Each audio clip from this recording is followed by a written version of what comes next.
Melanjutkan cerita sebelumnya. 3 kali sebulan, 27 kali dalam 9 bulan. Sejak retretnya di Baita, Hausan, Shen Zhenyi telah menghadapi 27 pembunuh yang berbeda, dan setiap batch pembunuh telah menjadi semakin kuat. Pada waktu itu 10 hari yang lalu, orang yang menembak sudah menjadi master kelas 1 di Zheoyudi. Pasangan telapak tangan manusia ini telah bekerja keras setidaknya selama 30 tahun, dan kekuatan membelah telapak tangan dapat dilepaskan 3 kaki jauhnya, dan itu juga cukup untuk membuka batu dan batu. Ini sama sekali bukan generasi yang tidak dikenal.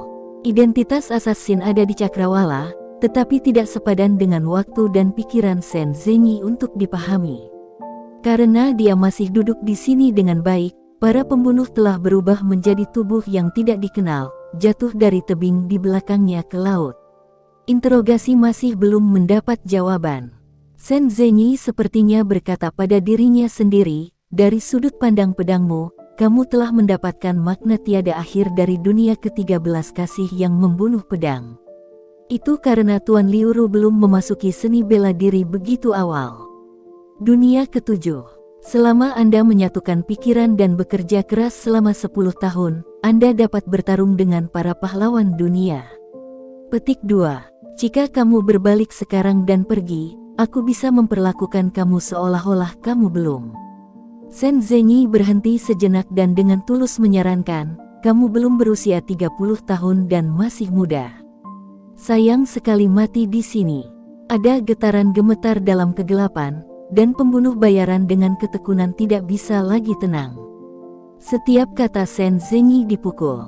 Kemajuan seni bela dirinya, usianya, dan bahkan identitasnya, memandang api di hadapan Shen Sangong yang sia-sia ini.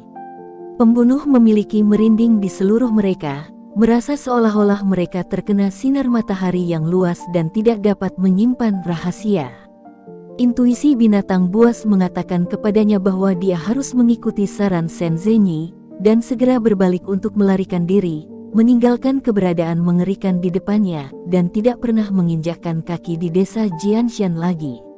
Tetapi rasionalitas juga mengatakan kepadanya bahwa kekuatan Shen Sangong adalah sesuatu dari masa lalu. Seorang pria dengan meridian parah dan tidak mampu menggunakan energi yang menyebalkan tidak bisa lagi menggunakan ilmu pedang yang pintar. Ini adalah kesempatan bagus untuk berhenti datang.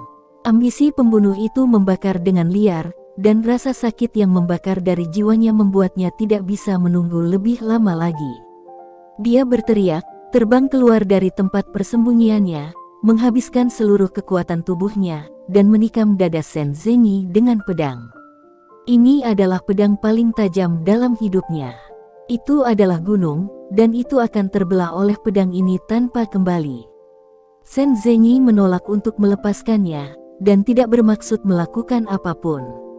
Sebaliknya, seperti para tetua yang menunjuk pada junior, mereka umumnya mengajar dengan sabar, kamu memiliki pedang yang agak ajaib yang mengubah kenyataan menjadi hantu, tetapi pembunuhan itu masih terlalu berat. Penting untuk mengetahui bahwa pedang-pedang tanpa ampun membunuh didasarkan pada pembunuhan yang disengaja. Untuk membunuh, tetapi tetap tidak disengaja, setiap saat. Pembunuh itu tidak bisa mendengar apa-apa. Dia hanya melihat bahwa ujung pedang akan naik ke tubuh Shen Sangong 3 kaki. Selama pedang ini bisa berhasil, dia bisa menggantikan Shen Sangong sebagai legenda hidup. Pada saat ini, dia buta karena ambisinya, dan hanya memikirkan kemuliaan yang pantas dia dapatkan setelah acara tersebut. Tapi detik berikutnya, ekspresi aneh muncul di wajah pembunuh itu. Dia tidak bisa mempercayainya, melihat pedang di tangannya mulai pecah, sama rapuhnya seperti daun-daun yang tumbang tadi. Ini adalah keajaiban yang mempesona. Dengan desakan si pembunuh, pedang panjang yang dibuat oleh Baistil seperti sepotong tahu lembut, dipotong secara merata oleh benda-benda tajam yang tak terlihat. Luka itu halus seperti cermin, dan bilahnya bergetar dan terbelah menjadi 2, seperti ular jelek dengan 2 kepala yang memutar dan berayun. Sisi berkembang dari ujung pedang ke punggung pedang, lalu ke gagang, dan kemudian ke telapak tangan, pergelangan tangan, lengan, dan bahkan tubuhnya. Hah! Angin berbisik pelan, dan tubuh pembunuh itu pecah dari pusat alisnya, yang mengejutkan, bahkan setetes darah tidak tumpah. Sisa-sisa kedua siput itu ragu-ragu, melewati setiap sisi tubuh Shen Zhenyi, dan mengat itu jatuh ke tebing kematian seperti api. Butuh waktu lama sebelum dua suara deburan berturut-turut datang. Semprotkan splash. Tubuh itu jatuh ke laut dalam. Shen Zhenyi sedikit mengernyit, menundukkan kepalanya, dan menyapu debu dari pakaian. Dari awal hingga akhir, dia tidak melakukan apa-apa lagi. Pembunuh muda itu meninggal tanpa menatap, dia tidak pernah mengerti bagaimana dia mati.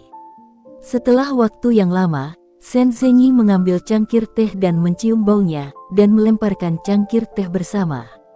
Sayang sekali itu berdarah. Kamu akan berada di sini 1 hari kemudian.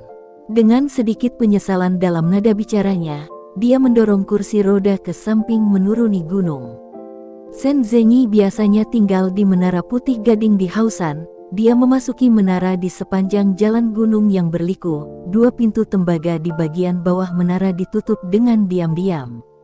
Awan gelap tebal menutupi cahaya bulan, dan bentuk Menara Putih Abandoned Sword Villa, simbol cahaya, menjadi kabur, seolah-olah akan larut di malam yang dalam. Semuanya berjalan damai. Orang mati tidak mempengaruhi cuaca. Hari kedua adalah hari yang cerah biasa, matahari terbit, dan cahaya pagi menyepuh Menara Putih. Shen Zhenyi tiba di puncak gunung pagi-pagi sekali. Tentu saja, di mata banyak orang, itu hanyalah kejeniusan remaja yang jatuh dalam linglung kesepian. Di puncak Bluestone keras adalah pedang besi, dan keterampilan Shen Zhenyi Zheng Yizi menang.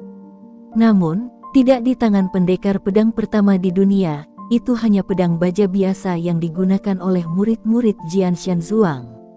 Harganya 1, 2, 7 uang dan 1 pegangan perak. Bagian depan lebar dan belakang sempit. Panjangnya 2 kaki, 2 inci, dan 3 poin. Karena kelembaban yang tinggi di pegunungan, bintik-bintik coklat tua dan karat sudah ada di pedang, dan tidak ada kilau. Pedang lonjakan awalnya merah, dan memudar menjadi kuning dengan matahari dan hujan. 9 bulan yang lalu, Shen Zhenyi memasukkan pedangnya ke dalam lempengan, dan menulis kata, Sword Mount, menyeret tubuh yang cacat dan menyembah dengan serius. Semua orang di Jian Shanzhuang yang ditinggalkan bingung, dan ayah dan saudara lelakinya mengajukan pertanyaan, tetapi dia hanya tersenyum dan tidak menjawab. Setiap pagi sejak itu, setelah menyaksikan matahari terbit, Shen Zhenyi akan memindai gundukan pedang sederhana itu. Hari ini tentu tidak terkecuali.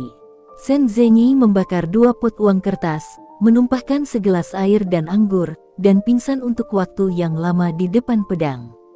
Ketika dia melihat ke atas, dia memperhatikan bahwa rumput di sampingnya sedikit bergetar. Shen Zhenyi setengah menutup matanya, dengan acuh tak acuh berkata, Haosan White Pagoda adalah area terlarang dari villa pedang yang ditinggalkan, dan mereka yang menerobos masuk akan dihukum selama 3 bulan.